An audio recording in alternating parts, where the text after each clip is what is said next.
Somebody said, do you think machines will have emotions someday? No, they won't, because it serves no purpose. I'm going to tell you what I mean by that. If a woman's in an automobile accident with her kids in the back of the car turns over, and the gasoline starts flowing toward the engine, which is hot, it'll explode. If she says, oh my God, my kids are trapped in the car, and there's kind of fire breaking out, I hope somebody comes to help. If she picks up wood, smashes a window, takes the kids out, that's emotions converted to action. We're not too interested in emotions, we're interested in what you do with it.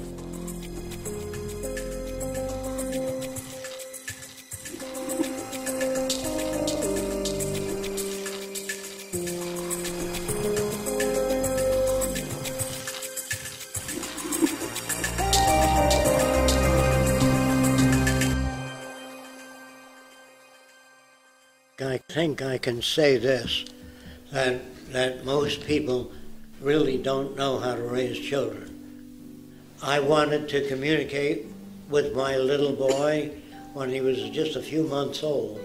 Now that's a time when you can't communicate with the language, but he was in a crib, and I put a ball painted yellow at one end of the crib, a real ball. And the kid saw it, it was stuck out, and he grabbed it. When he grabbed it, lights went on in a circle above the crib. So he let go. He was so amused by it, he let go, then he saw, because it stopped. He didn't know why it stopped. But after he grabbed the ball 6 times, he knew that ball made the lights go on. Once that was established, I put a different color ball at the other end of the crib, and he crawled over before he can speak and grabbed that ball right away. But no lights went on the ceiling. He looked up, but on the wall, lights went up and down this way, see? So he knew that controlled the ceiling lights, this one controlled the wall lights. By the time he was 3 or 4 months old, he had 6 panels of lights. When he wet his pants, he'd squeeze one, Mom would come in and change the diapers. So, in other words, you children really want to know how the world works. The kids want to know everything, and we give them Jack and the Beanstalk and the Mickey Mouse Club. Kids really ready to learn how the body works. They want to know how the heart pumps blood through. Parents don't know those things. So when you say, should we educate our own children? You can't, unless you're educated yourself.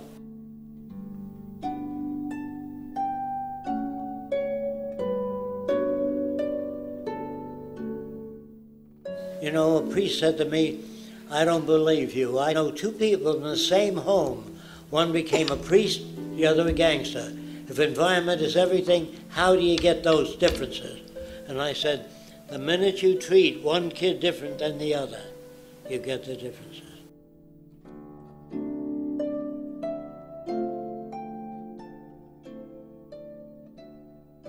You give kids Cinderella, artificiality, and you tell them to be honest. You always tell children to be honest. When they say, where do babies come from? The stork brings the baby. That's a lie. Then you ask the kids, say, Daddy, does Santa Claus climb down every chimney? You say, yes. That's a lie. And so we lie to kids, and then we tell them to be honest. You know, we lie about everything, almost everything. That's the kind of world we live in. It's so full of shit, and there's no bad language. It's just that way. So if you really want a better world, you have to know what makes criminals, what makes artists, what makes great painters. Environment makes a gangster or a priest. I went to a group of psychologists and said, do you believe there is such a thing as human nature? They said, yes, one is jealousy. I said, give me an idea of what you mean by jealousy. I always do that to try to understand the other person.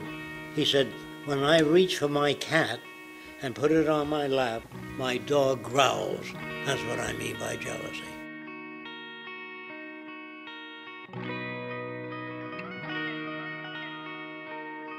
So I said, I'm going to show you some experiments that I've done. I had a dog and a cat. I always had a lot of dogs and cats and raccoons and other animals, and I'm interested in their behavior.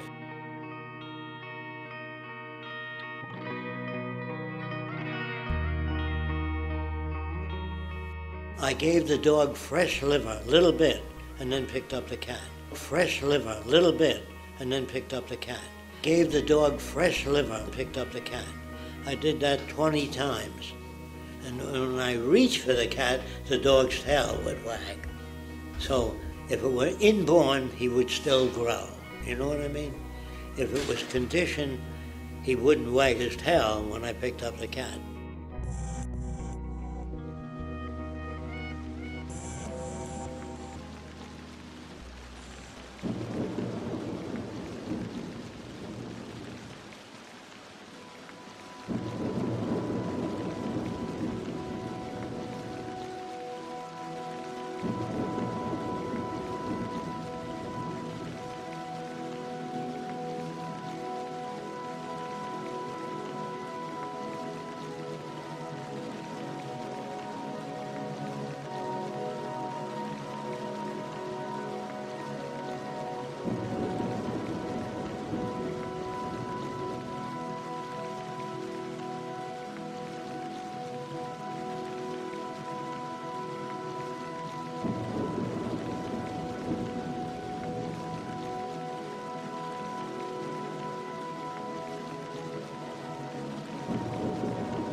We were wanderers from the beginning.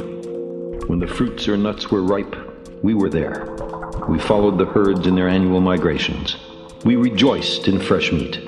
A few of us cooperating accomplished what many of us, each hunting alone, could not.